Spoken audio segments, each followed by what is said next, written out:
Mahabubnagar parliament నుంచి వంశీ చంద్ర రెడ్డి గారిని నిర్మించాలని చెప్పి కాంగ్రెస్ పార్టీ ఆదివాసీ కాంగ్రెస్ ఎస్టీ డిపార్ట్మెంట్గా మేము విజయాలందరినీ కోరుతాం.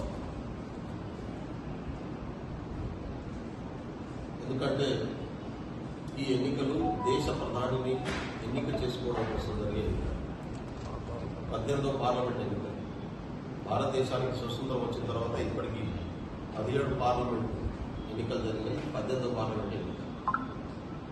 ఇప్పటికే 10 సంవత్సరాలుగా బీజేపీ పార్టీ గెలిచి మోడీ గారు ప్రధానమంత్రి ఉన్నారు. ఇక్కడ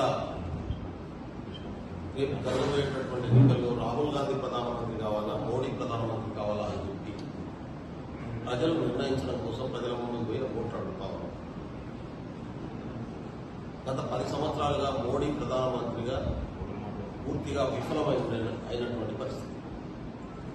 ఈ దేశానికి 1952 నుంచి ఎన్నికలు జరుగుతూ ఉంటే 17 ఎన్నికల్లో 15వ ఎన్నికల వరకు జరిగినటువంటి ఎన్నికల్లో ఎదుర్కోబడ్డ ప్రధానమంత్రులు ఎవ్వరు కూడా మోడీ స్థాయిలో ఫెయిల్ కాలేదు.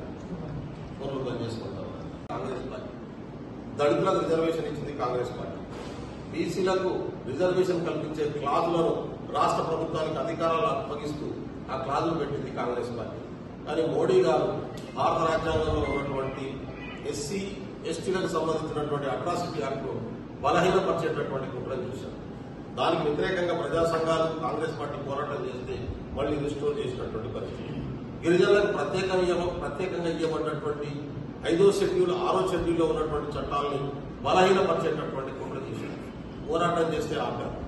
ఫారెస్ట్ రైట్ యాక్ట్, అడవి భూముల్ని దున్నుకుంటున్నటువంటి గిరిజనులకు కాంగ్రెస్ ప్రభుత్వం సోనియా గాంధీ గారు, మన్మోహన్ సింగ్ గారు ప్రధానమంత్రిగా మన్మోహన్ సింగ్ గారు ఉన్నప్పుడు 2006లోనే అడవి హక్కుల చట్టాన్ని తీసుకొస్తే దాని ప్రకారం దున్నుకున్న భూములకు పట్టాలిచ్చేటటువంటి ప్రయత్నం కాంగ్రెస్ పార్టీ చేశారు.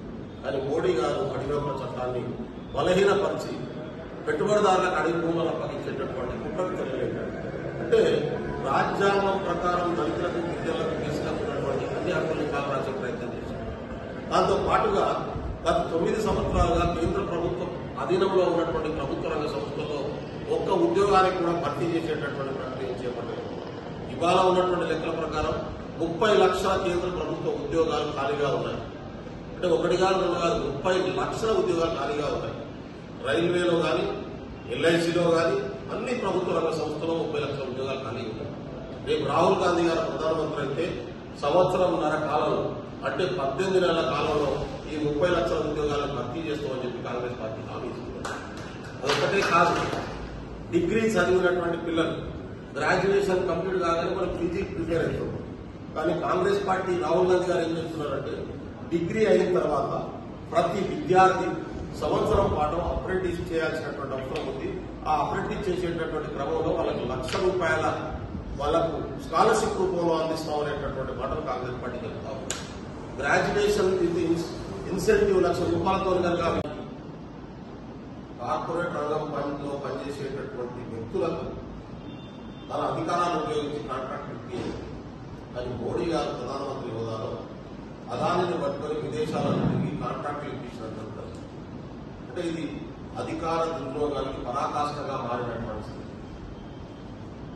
ఇక్కడ రేపు వంశీ చంద్ర రెడ్డి గారు గెలిస్తే ఖచ్చితంగా దేశంలో కాంగ్రెస్ పార్టీ ప్రభుత్వం భారీ మెజారిటీతో ఏర్పడబోతున్నది.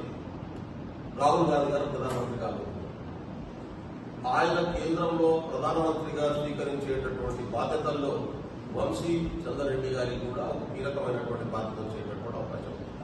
ఎందుకంటే వంశీ చంద్రరెడ్డి గారు ఏఐసిసి సెక్రటరీగా పనిచేశారు.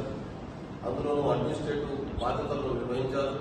దేశవ్యాప్తంగా పార్టీ బలోపేతం కోసం గత 10 సంవత్సరాలుగా తీవ్ర స్థాయిలో కృషి చేస్తున్నటువంటి వ్యక్తి. ఆయనకి ఇక్కడ మా పిసిసి అధ్యక్షులు గౌరవ ముఖ్యమంత్రి రేవంత్ రెడ్డి గారు పూర్తిగా బలపరిచి ఎంపీగా సపోర్ట్ చేస్తున్నటువంటి పరిస్థితి. మోడీ గెలిస్తే భారత రాజ్యాంగం ఉండే అవకాశం లేదు. ఈ దేశంలో ఉన్నటువంటి గిరిజనులు కానీ, దళితులు కానీ, బీసీలు కానీ, మహిళలకు రాజ్యాంగం వచ్చిన తర్వాతనే హక్కులు వచ్చింది. ఇవి మొత్తంగా కూలదోయబడతాయి. మళ్లీ రాజుల కాలంలో ఎటువంటి అధికారాలు ఉండేనో అటువంటి అధికారాలు వచ్చేటటువంటి అవకాశం ఉంది. ప్రజల నుంచి ఓటును తీసేస్తే రాచరికం వస్తుంది. మోడీ మళ్లీ ప్రధానమంత్రి అయితే రాచరికం వచ్చేటటువంటి ప్రమాదం ఈ దేశంలో. ఎట్లా చెప్పగలుగుతున్నాం ఈ మాట అంటే గత 10 సంవత్సరాలుగా మోడీ పాలనలో తీసుకొచ్చినటువంటి మార్పులైతే నీకు ఉంటాయి. మీరు చూడండి, రైతులకు 1,00,000 కోట్ల అప్పున్నదంటే తీర్చడానికి ఎప్పుడు మోడీ ప్రభుత్వం సిద్ధం కాలేదు. కానీ గత 9.5 సంవత్సరాల కాలంలో దాదాపు 25 లక్షల కోట్ల రూపాయలు భారతదేశంలో ఉన్నటువంటి పెట్టుబడిదారులు బ్యాంకుల నుంచి తీసుకున్నటువంటి రుణాలు మాఫీ చేసింది మోడీ ప్రభుత్వం. 1 కాదు 2 కాదు 25 లక్షల కోట్లు అంటే మీరు ఊహించండి. రెండోది, కరోనా వచ్చి లక్షలాది పరిశ్రమలు మూతపడుతుంటే చిన్న పరిశ్రమలకు మూతమిచ్చేటటువంటి పనిని మోడీ ప్రభుత్వం చేసింది. లక్షలాది మంది కార్మికులు నడిచిపోతా ఉంటే ఆదుకునేటటువంటి ప్రయత్నం చేయలేదు. పైగా వాళ్ళని హేళన చేసినటువంటి పరిస్థితి, వాళ్ళకి సహాయం చేసినటువంటి వాళ్ళ మీద యుద్ధం ప్రకటించినటువంటి. ఒక్క మాటలో చెప్పాలంటే మోడీ ప్రభుత్వం గిరిజనుల వ్యతిరేక ప్రభుత్వం, దళితుల వ్యతిరేక ప్రభుత్వం, బీసీల వ్యతిరేకత ప్రభుత్వం, యువతకు వ్యతిరేకమైనటువంటి ప్రభుత్వం మోడీ ప్రభుత్వం. ఎట్లా చెప్పగలం ఈ మాటలన్నీ?